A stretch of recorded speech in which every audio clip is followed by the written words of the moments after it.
Okay, we welcome Dr. Ayau to come to our school, Tainan University, National Tainan University of the Art. And can you introduce a little bit about yourself? I certainly can, Dr. Wu. My name is Joel Ayau, and I'm from the United States. I was born in Hawaii, and I grew up mostly on the East Coast. And I got an undergrad degree in solo piano, and got master's and doctorate degrees in collaborative piano.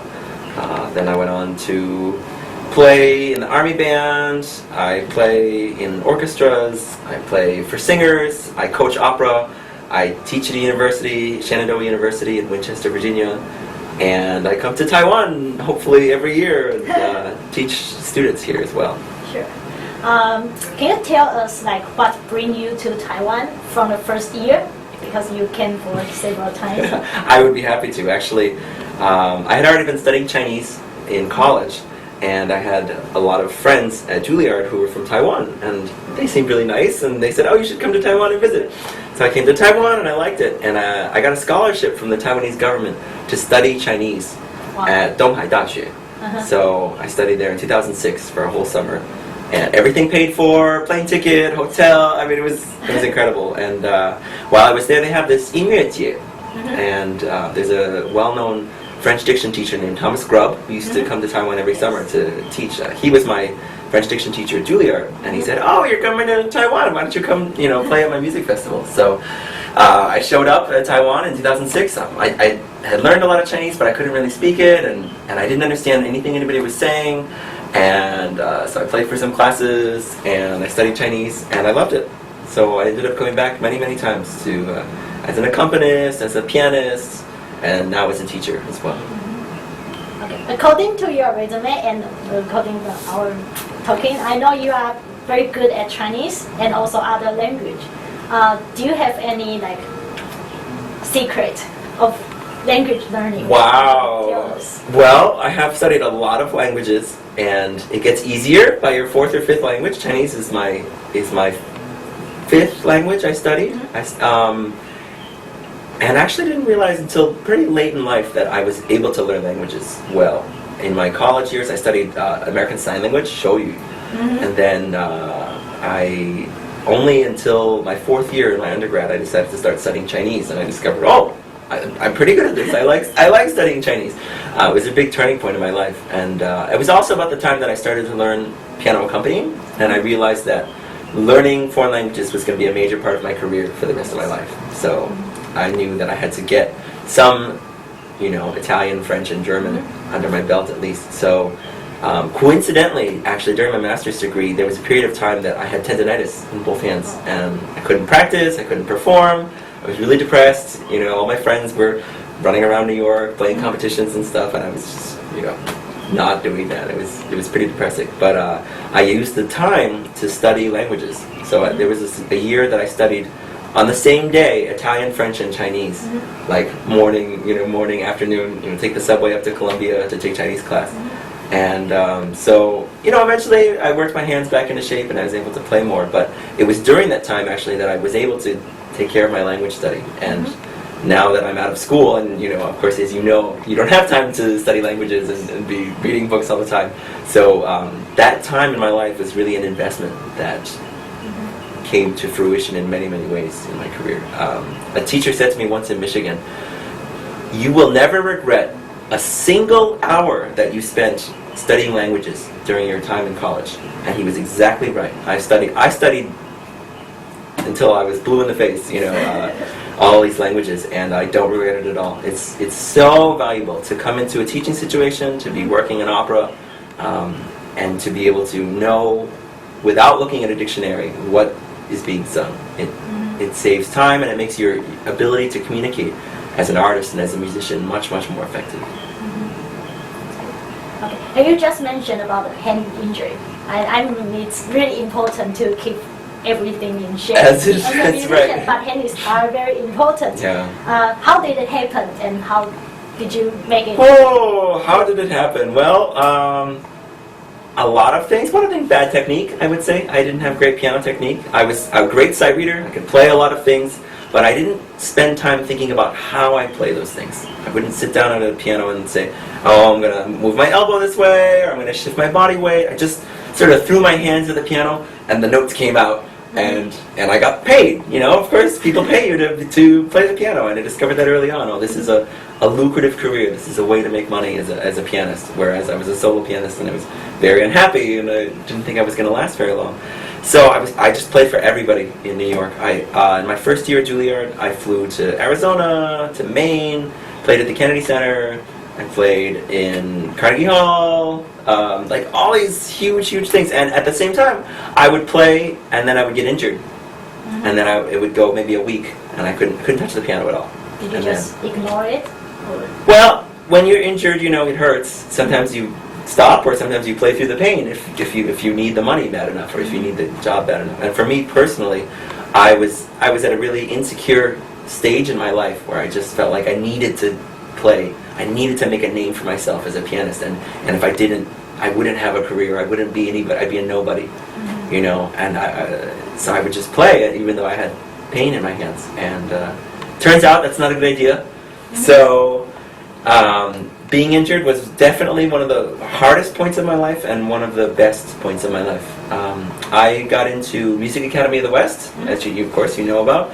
My first year at Juilliard, many of my classmates auditioned. I was the only one that got in, and I was like, ha ha ha, I'm going to Music Academy, you know. And I had to drop out. I couldn't go because of my hands, and it was devastating. I spent the whole summer home with my mom, not driving, not playing the piano, not typing on a computer, not playing video games, you know, just sitting. And it taught me a lot. So when I went back for my second year at Juilliard, I had lessons with Jonathan Feldman, of course, you know, and we had daily lessons on Taubman technique for a month, where every day we just started from the basics. Yep, and I relearned how to play the piano. And he told me for a year you're not allowed to sight read and learn new pieces while you're learning new technique.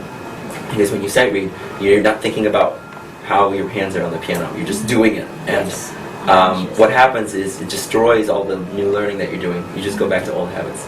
So I did it. I mean, for a year, I didn't do any sight reading. I mean, obviously, I didn't make any money. You know, I just would spend my whole time investing in my career and my hands. But actually, that was the most valuable time that it could have been for me. If I hadn't done that time, I wouldn't be able to teach piano. I wouldn't be able to know about how to play well. I'm a better pianist as a result. I understand how to make sound, how to play in a healthy way as a result. So, I mean, you know, when you get injured, you can talk about things like physical therapy and massage and acupuncture and all that stuff. All that is secondary. When you have an injury, you have to look at what is making you hurt. Where is the pain coming from? And it's almost always bad piano technique. And unfortunately, bad piano teachers are not just in America, not just in Taiwan, but all over the world, right? People who make a career or a living, and they don't know what the heck they're doing teaching. You know, I had a good piano teacher, but it just had a technique that didn't work for me. So,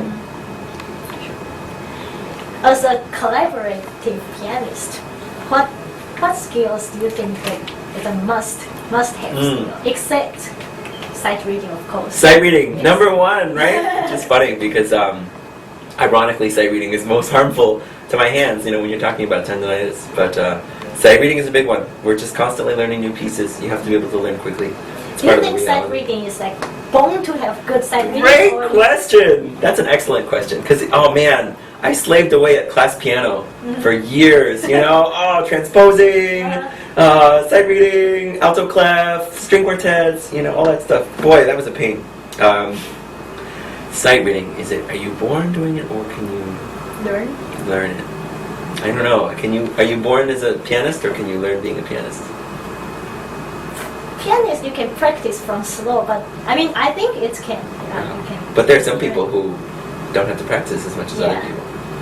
So probably there's some combination of both, but I would say it's like 80% sight reading. I had a student once at Michigan, and this great thing. One of the benefits of being a doctoral student at a lot of schools is you get student teaching experience. So I got to teach one-on-one undergrad piano majors. We taught them collaborative piano lessons, which was an awesome experience because they're talented pianists. and then they're not that good at accompanying. So it was something that we were able to teach them. And I had a student who could not sight read, who I could give her a very simple Schubert song, and she would come in next week and it would be a mess. And it took her hours and hours to learn music. And I just thought, what are you going to do when you get out of school? You know, how are you going to... And then she won the concerto competition. She played Ravel and she won first prize. It's like interesting that I know some students, they couldn't really read score. Yeah. Learn from listening. Learn from ear. Exactly. Yeah. It's crazy. I don't Yeah, sorry, we're off topic. You asked me how to learn how to sight read. Yeah. Oh man, there was a student at Juilliard, violinist, who could not sight read. She literally could not read music. I mean, it was that bad. She could not read music. She used to put soap on her bow so that when she played an orchestra, it wouldn't make any sound, and nobody knew that she was just faking the whole time. Yeah. She just couldn't. I mean, when you can't sight read and you have to play, you know, a 2-hour orchestra concert, yeah, you got to do something. She also went on to advance at Tchaikovsky competition and all these kinds of things. So, you know, everybody, there's no one route to being a musician, but for being a collaborative pianist, yeah, sight reading is it. You know, that's a big one. Let's see. I would say the desire to collaborate with other people, the desire to share the stage with other people. I've seen many good musicians who just don't want to give up being the star. And I don't understand that, and I'll never be a part of that. I think the best joys of music can be had in making music with other people, and it's just selfish to say, oh, I want to just play piano concertos and have 60 people on the stage supporting me, you know, and I don't understand that mentality. But it exists, and there are wonderful musicians who do that. So I would say, not a humble attitude, but a sharing attitude, a desire to communicate with other people and to make music is super important, you know. And also the ability to subvert your own musical goals to the greater good. You know, sometimes the way you want the music done is not the best way, and there's some people who don't get that, and you will learn really quickly when you get out in the real world. It's not about that. You know, how many times in our life can we make music exactly the way we want it, except as solo pianists? Maybe if you give a solo piano recital, you know, and you choose all your favorite pieces and you just play those pieces, you know, even then, you know, the concert program manager says, oh, I want you to play some Chopin because they like Chopin or things, you know. It's not about this is exactly how I want it to be. But yeah, I see that in students, you know, like, chill out. You gotta, you know, music is not about that. Being a collaborative pianist means they hand you the piece and you like it and you learn it and that's how you get paid, you know, that's where you get 才有饭吃, you know, so. Oh, how do you learn a piece? Especially a song. That's an excellent question. Wow, you're all full of good questions today. This is great. The process is different for everything. And also the process is different from learning solo piano pieces, and that's really important. You know, you sit down to learn Beethoven Piano Sonata, right? Learn a hand separately, you know, make sure everything is feeling secure, put the hands together, metronome, 90, 100, 110. The truth is, solo pianists should practice like collaborative pianists more, or like other instruments. They should have an idea first in their mind of what they're trying to achieve, and then seek that idea through practicing. But they go backwards. They start by practicing the very small details, and then they build up like a sandcastle, and then it becomes a weird castle. But in collaborative piano, I really feel strongly that when you get a song, for instance, let's start with an art song. You need to be able to understand how the singer is going to sing it. So in order to do that, I translate the words, and then I sing the song. You know, I literally look at it and sing the notes. I have perfect pitch, which is a huge blessing. That's something that's helpful. It's funny, there are a lot of collaborative pianists who don't have perfect pitch, but they spend a lot of time trying to learn things. So learn the vocal part, and then figure out the tempo and the breathing and the phrasing. It's all dictated by the voice part. You know, the information is not contained in the piano part. So if you start by learning the piano part, you have to relearn everything as soon as you put the voice part on top of it. So that's for a song. Start with the voice part, and it's the primary thing. And of course start with the poem, the word. What's in the poem dictates all the other decisions we make. It's so dissatisfying to work with a singer or to work with even a collaborative piano student, and you know they don't know what the poem is about. You don't even know how to play the first measure if you don't know, is it a happy song, is it a sad song, is it a tragic, angry song?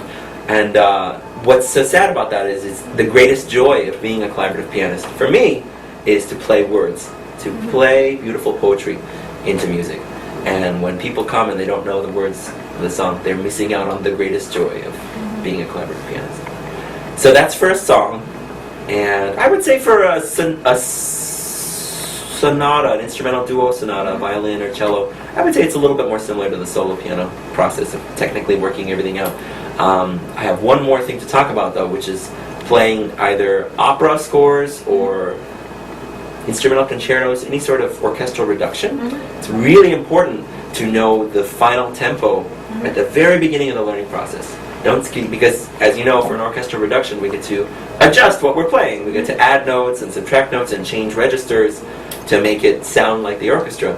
And if you start, and you go like da da da da da da da da, like learning rhythm exercises or whatever, and then you find out later that the tempo is way too fast to play all the notes, you've wasted all that time.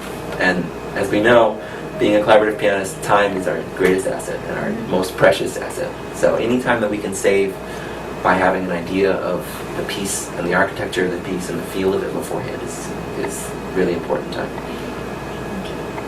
As we can see, you study in like many really top schools in the United States. Do you think we don't really have a doctorate degree for collaborative piano in Taiwan? How is it like in America to study in a doctorate in collaborative piano? Well, it depends on the school. First of all, I mean, of course, even you and you went to Eastman, I went to Michigan. You have the world's worst comps exam, notoriously difficult, many students fail, and you have to write a document too, right? So, no document at Michigan, and there is a comps exam, and it's pretty tough, and I almost failed it, so I shouldn't say there's no comps exam. There is, but the focus is not on general music history. You do not have to learn Renaissance, Baroque, those kinds of things. We're collaborative pianists, we don't play Renaissance music, and we almost don't play Baroque music too, so we our comps and our oral exams are focused on your area of study. So for me personally, my entire life has been going from very broad, very vague study to more specific, right? From my undergrad piano and a comp sci, I was computer science major as well, master's collaborative piano, doctorate, even more specialized, and for me it was an awesome time because I got to spend the most time that I had on what I love doing, which is collaborating and learning to collaborate. So, and I got paid to do it. It was free. A lot of schools in America, the doctorate is free. We had to pay. Sorry.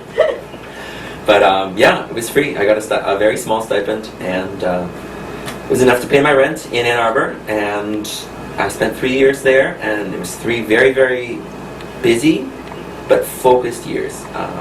Being in a city, I am now, having been at Juilliard and Michigan and NYU, I'm an advocate of going away from a city, going away from the metropolis to get your degree. I have decided that I see a lot of students who go to Taipei or Shanghai or纽约, and they go to study. And what do? They gig, they teach, they go to concerts, they're doing all these things. What are they not doing? Studying. They're not growing at their craft. And that's the only reason to go to school. If you are going to school, so many people, they go to Juilliard because why? Connections, right? You want a teacher who's going to be your advocate, he's going to get you a job, he's going to get you an audition for an orchestra or whatever, and I think that's a terrible reason to go to school. If you are good, if you are at a high level, you will get the connections. You will get where you need to go. But if you suck and people are giving you connections, then you're going to fall on your face. You're going to be terrible because you're going to hear you play and they're going to realize, oh, you never worked out your technical problems. So my time at Juilliard was exciting, and I got lots of really big opportunities. I played with Juilliard faculty members. I did all sorts of concerts, and I didn't grow as much as I did at my doctorate at Michigan. And that's not because of my teachers. My teachers at Juilliard were also fantastic, the top. But the focus at Juilliard, and I think I wouldn't say Shida and Beida because I don't know those schools, but I'm guessing the focus is more on very quickly getting the results. Here is the piece. We want to spend in an hour. We want to get this to the level where it can be on stage. And there's not that emphasis on developing as an artist, becoming who you are, being able to control your body in all its different ways to play music. So after that experience, I've decided that cities are too distracting, and children, as I was a child once, we like to play and not work, and so you really need to go to a place like Michigan or Eastman, in the middle of nowhere, kind of, to really focus on your studies and to be around other musical minds and grow as an artist. I'm not saying that you can't go to Manhattan School of Music and get a great education. You certainly can, but I guess that's just me personally. This is how I found a way for me to sort of unlock my potential as an artist.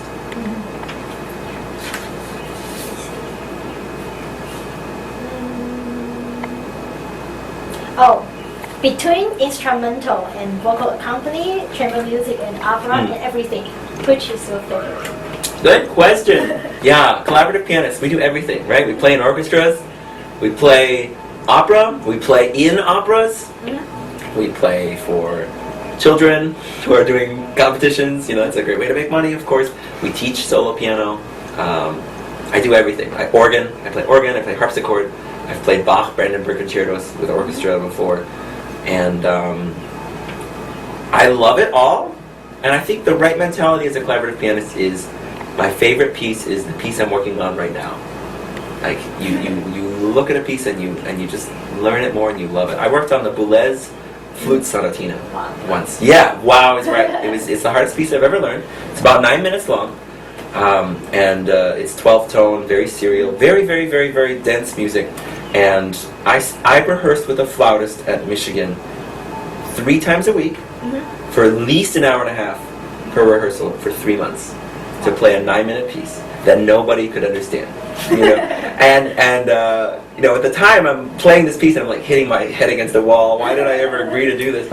But as I was playing it, when you really look at Boulez's music, incredibly complicated music, it starts to make sense, and you start to go, am I going crazy, or is it, really, you start to go, oh, 原来这个就连到这个，然后这个发展部就是前到后面， yeah, so I started to get this realization that, yeah. So anyway, whatever piece I'm working on right now is my favorite. So I guess what I've discovered is the way I understand my direction as a pianist, as an artist, is not from what I like the most, but what people ask me for the most, where I'm in the most demand. So I found out, I love playing chamber music, piano trios and stuff, but I have never gotten those opportunities, either friends to form a trio, or concert opportunities, or a group that wanted to do competitions and things like that. And there's lots of things that I love, and I'm not getting calls to do it, but I get calls to do opera and vocal coaching. So I guess that's how I decided that was going to be my main focus, although I do all aspects of collaboration and enjoy all aspects of collaboration. I think that's really good answers. Oh, good questions. Thank you, and I learned a lot. Thank you, Dr. Wu. Okay, we're happy to have you here, and we are looking forward to the masterclass. Oh boy.